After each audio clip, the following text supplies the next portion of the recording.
حسنة وقنا عذاب النار আল্লাহ তাআলা গভীর রজনী ভিক্ষা করে কোরআনের কিছু প্রেমিক নিয়া কোরআন পাগল রাসূল পাগল কিছু মানুষ নিয়া আমরা দীর্ঘ সময় মাগরিবের সালাতের পর থেকে শুরু করে এ পর্যন্ত যত মানুষ কথা বলেছে, যতগুলি কোরআনের আয়াত আমরা ব্যাখ্যা করেছি, যতগুলি হাদিস আমরা পড়েছি, নবীর জীবনী পড়েছি, আল্লাহ তাআলা যে হাদিয়া অর্জন করেছি সর্বপ্রথম আজকের হাদিয়া তুমি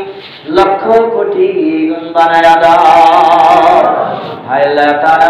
হয়তো বাবা বোনেরাও হাত তুলেছেন, এই মাইকের আওয়াজ যতদূর পর্যন্ত যায় রব্বুল আলামিন আমরা আজকে যারা হাত তুলেছি আমাদের মধ্যে হতে কারো আম্মা জান নাই, কারো আব্বা জান নাই, দুনিয়া থেকে বিদায় নিয়েছেন, গভীর রজনী ভিক্ষা করে বাসায় গেলে সন্তানের নাম ধরে ডাকার মতো কেউ নাই, খাবার বেড়ে নিয়ে দেওয়ার মতো কেউ নাই। রব্বুল আলামিন এমন ভাগ্য যাদের হয়ে গেছে, মা নাই, বাবা নাই, ভাই নাই, বন্ধু নাই, আত্মীয় স্বজন নাই, পাড়া প্রতিবেশী নাই, যারা কবরের বাসিন্দা রব্বুল আলামিন তাদের প্রত্যেকের কবরের আযাবগুলি তুমি মাফ করে দাও। আল্লাহ তাআলা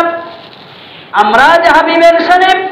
কথাগুলি বলার চেষ্টা করেছি, কথাগুলি আমরা দীর্ঘ সময় শুনেছি, লং টাইম ধরে আমরা শুনেছি।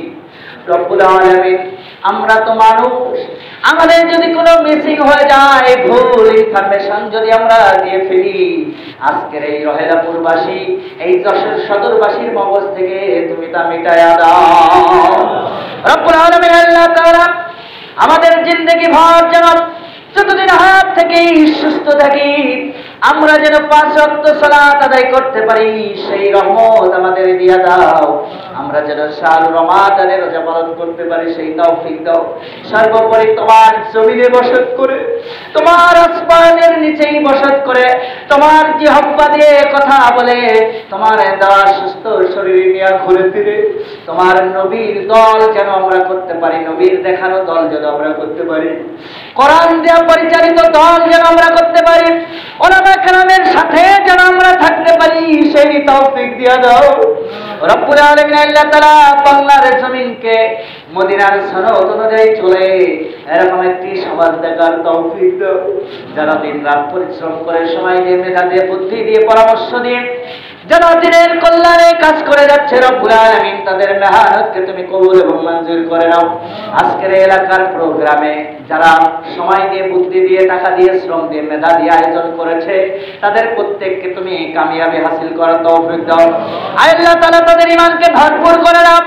রব্বুল আলামিন আল্লাহ তাআলা তোমার ওই সুন্দরবাগ থেকে সংক্ষিপ্ত মোনাজাত শেষ করার আগে আর একখানা বিল উপস্থাপন করে দিলাম রে মাওলা। না জানি কোন দিন মালাকাল মউত আসে, না জানি কোন দিন মালাকাল মউত হাতছানি দিয়া নিয়ে যায়, রূহখানা সিনাইয়া নিয়ে যায়, নিথর দেহ পড়ে যাবে, মানুষেরা চকলেটের মতো করে পোড়াতে থাকবে, কাপড়ের দিয়া গোসল দিয়া যখন খাটলার উপরে রাখবে, জানাজা শুরু হয়ে যাবে, জানাজা শেষে মানুষেরা বলবে লাশ থেকে দ্রুত কবরস্থানে নিয়ে যাও, লাশ কবরস্থানে নিয়ে যাওয়া হবে। রব্বুল আলামিন যখন মালাকাল মউত শিওরে আসবে, রূহখানা যখন কবজ করবে, দুনিয়ার কোন মানুষের কথা মনে না করাইয়া, দুনিয়ার কোন নীতির কথা মনে না করাইয়া আমাদের চোখের সামনে জান্নাতি চেহারাখানা দেখাইয়া দিও, আমাদের চোখে জান্নাতের কথা ধরাইয়া দিও, আর আমাদের জবান থেকে বের করে দিও লা ইলাহা ইল্লাল্লাহ মুহাম্মাদুর রাসূলুল্লাহ।